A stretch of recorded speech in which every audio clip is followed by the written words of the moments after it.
Hello again and welcome back. Today I thought I'd show you how to make some courgette bread or zucchini bread, depending on what part of the country you're from, the world you're from. The reason I wanted to show you that is I've started to grow my own courgettes. They are the easiest thing in the world to grow, and they produce so much fruit that I had to figure out what to do with all these spare courgettes that I had.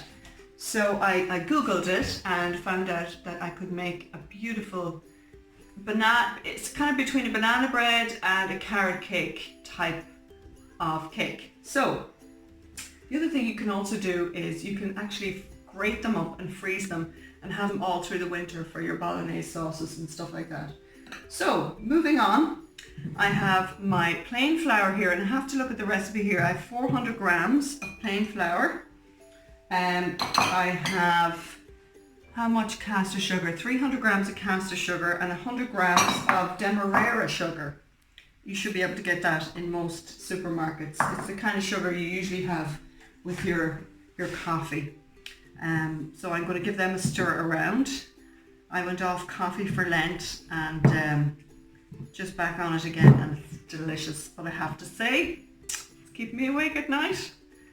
So I don't know what I'm going to do about that.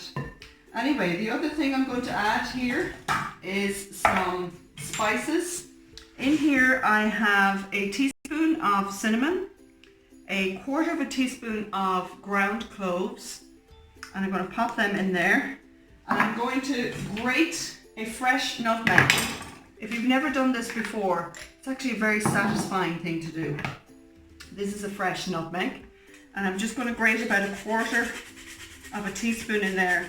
And honestly, the difference between a freshly grated one and the dried one is huge. The smell is just fabulous.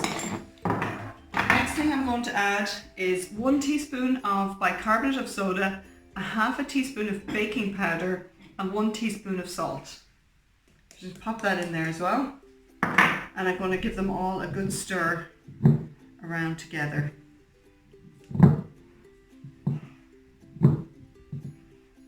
Just give it a good mix up together. And then I'm going to add in 3 beaten eggs. And I just noticed how beautifully orange these eggs were this morning. I don't know if you can see how beautifully orange they are. And I'm also going to add in some sunflower oil. I have 200 mils of sunflower oil.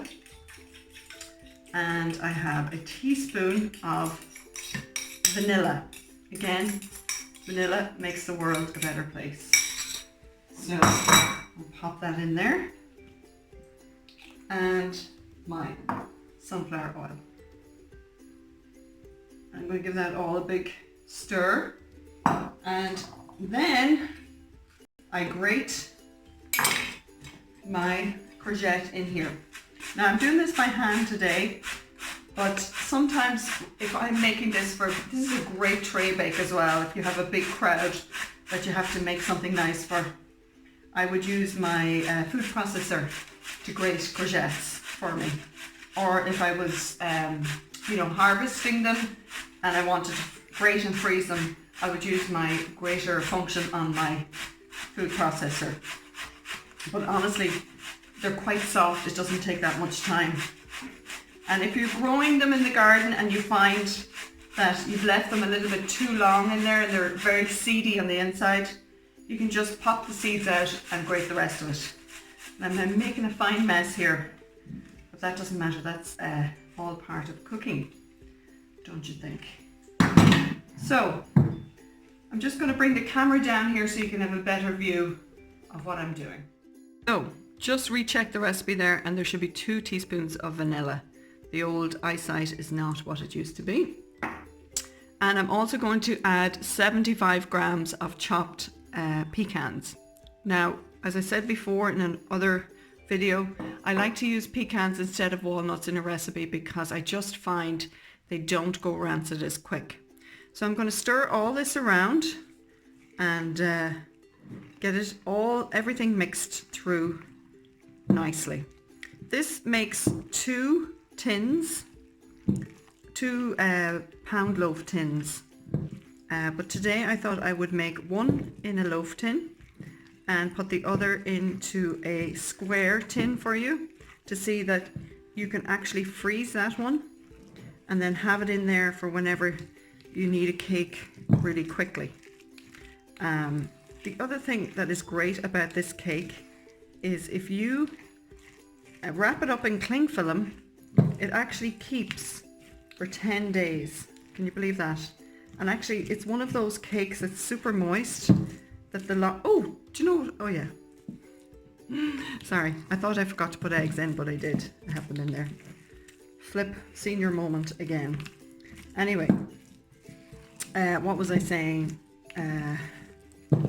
Yeah, it's one of those cakes that's super moist that can benefit from being left for a day or so before you tuck into it. Now, there we go. And I have my prepared tins here. So I'm just going to pop about half of it in here. And it's actually, because there's quite a lot of raising agent in here, you'd be amazed how much it will rise. So don't be afraid if you think, oh, I really don't have enough in that there. You actually do. So you can have this cake on its own. Don't be put off by the green parts in there. You know, you barely see them when they're cooked. It's a bit like a carrot cake, really, isn't it? Like you don't really see much of the orange bits in a carrot cake when it's cooked. So I have a little square tin here. I'm just going to pop that in there. You can see bits of the flour not mixed, but that's okay. It's okay. Don't worry about it. We'll fix it. Give it a wee jiggle about. And I actually haven't got a whole lot of mixture for this part, but honestly, you'll be amazed at how much we'll get out of this. So just going to tuck it into all the sides.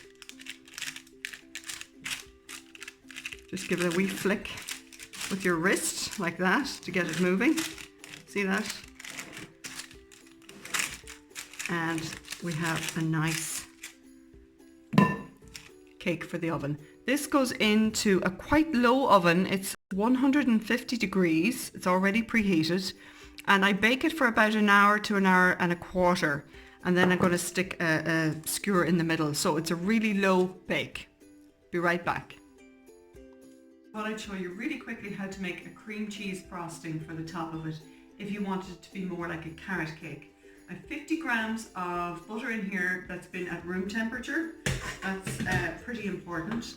I have then 150 grams of icing sugar and 150 grams of cream cheese. Most recipes tell you to beat the butter and cheese together first, but I find it better to beat the sugar with the butter first.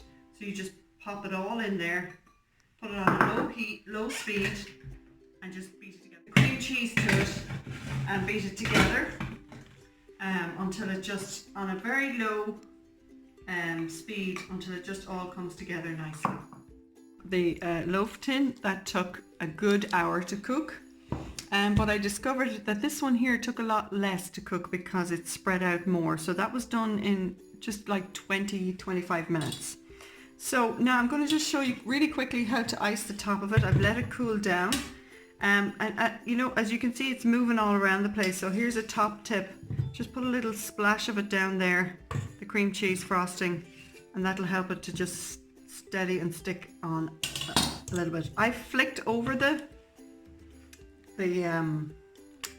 cake because it's easier to work with when you have it flicked over. It's not as crumbly as the top is.